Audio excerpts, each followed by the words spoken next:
Hai, Assalamualaikum. Nama saya Nokisina Atira binti Radhabani. Nama metrik saya di 2010193. Hari ini, saya akan membaca rumusan artikel saya yang bertajuk Perkembangan Kognitif Auditory bagi kanak-kanak pada masa kini. Perkembangan merupakan suatu proses perubahan peningkatan kemampuan manusia, proses integrasi daripada banyak struktur dan fungsi yang kompleks saling berpengaruh antara satu sama lain. Perkembangan kanak-kanak dapat dilihat dari perubahan pembesaran sehingga tahap dewasa, di mana perkembangan kanak-kanak dapat berkait rapat dengan persekitaran. Perkembangan kanak-kanak dapat dilihat daripada perubahan persekitaran. Terdapat 3 jenis perubahan persekitaran, iaitu persekitaran keluarga yang terdiri daripada ibu, bapa dan adik-beradik.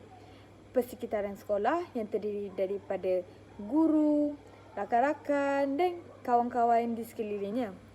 Akhir sekali, persekitaran masyarakat iaitu daripada penduduk setempat, jiran-jiran yang berhampiran dengannya.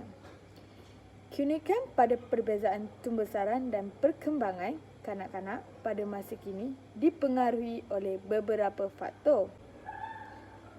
Skop perkembangan umum kanak-kanak merangkumi nilai agama dan moral, kognitif, bahasa, sosial, emosi dan seni.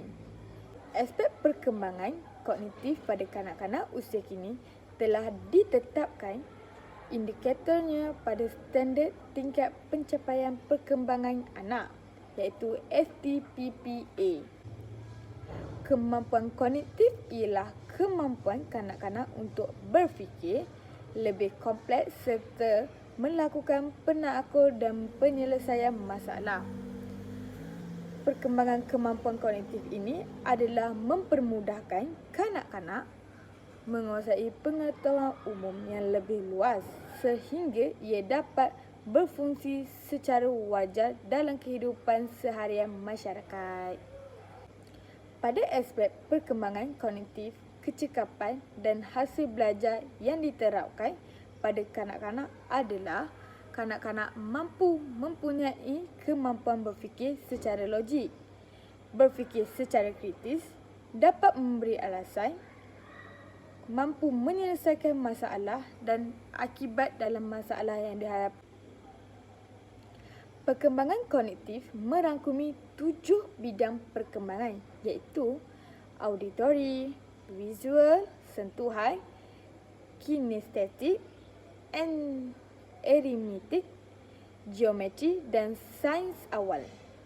Perkembangan auditori merupakan salah satu bentuk kemampuan dalam perkembangan kognitif di mana kemampuan auditori sangat berkait rapat dengan bunyi dan pendengaran kanak-kanak. Seperti yang kita tahu, apabila menyebut sahaja perkataan auditori, kita akan berkait rapatkan dengan pendengaran.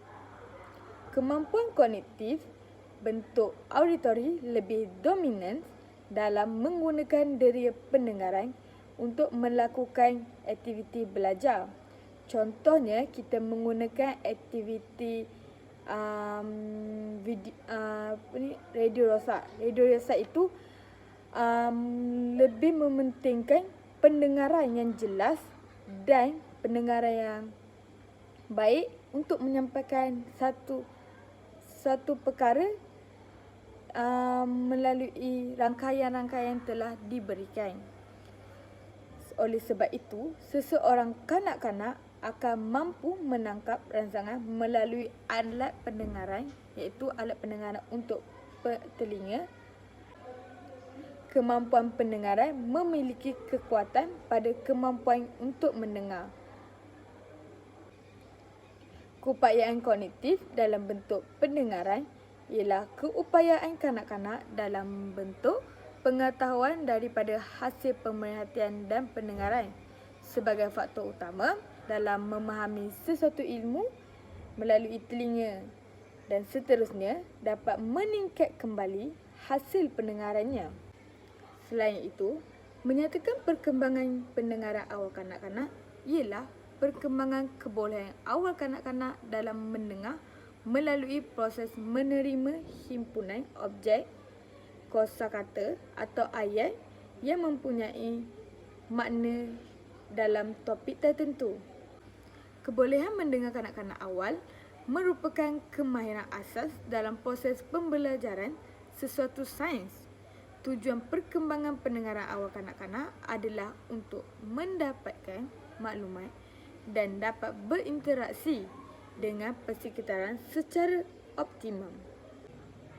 Usaha meningkatkan kemahiran mendengar kanak-kanak boleh dilakukan dengan mendengarkan cerita, iaitu kita memberi kanak-kanak mendengarkan cerita-cerita dongeng yang dapat menarik minat mereka untuk mendengar. Seterusnya, mendengarkan bunyi haiwan. Contohnya, memberi kanak-kanak mendengar bunyi cengkerik, bunyi ayam dan sebagainya. Selain itu, kita boleh memberi kanak-kanak untuk bertanyakan dan meneka bunyi yang kita lakukan. Contohnya bunyi ayam, dan meminta kanak-kanak untuk meneka bunyi tersebut adalah bunyi apa. Selain itu, mesej berantai seperti memberitahu sesuatu mesej dan meminta kanak-kanak itu menyampaikannya kepada kawan-kawannya lain. Dan ini adalah salah satu proses yang dapat menarik minat kanak-kanak untuk meningkatkan kemahiran auditori mereka. Perkembangan pendengaran yang baik akan mempengaruhi pengetahuan kanak-kanak, kebolehan kanak-kanak dan pengalaman kanak-kanak. Perkembangan auditori ini sangat berpusatkan kepada pendengaran. Oleh itu, ciri-cirinya ialah pemerhatian mudah, berbelah bahagi, bercakap mengikut corak berirama dan belajar mendengar. Kebolehan pendengaran mempunyai ciri-ciri iaitu mengutamakan pendengaran, merekodkan dengan lebih berkesan, membaca kuat dan menulis dan menghafal serta bertutur.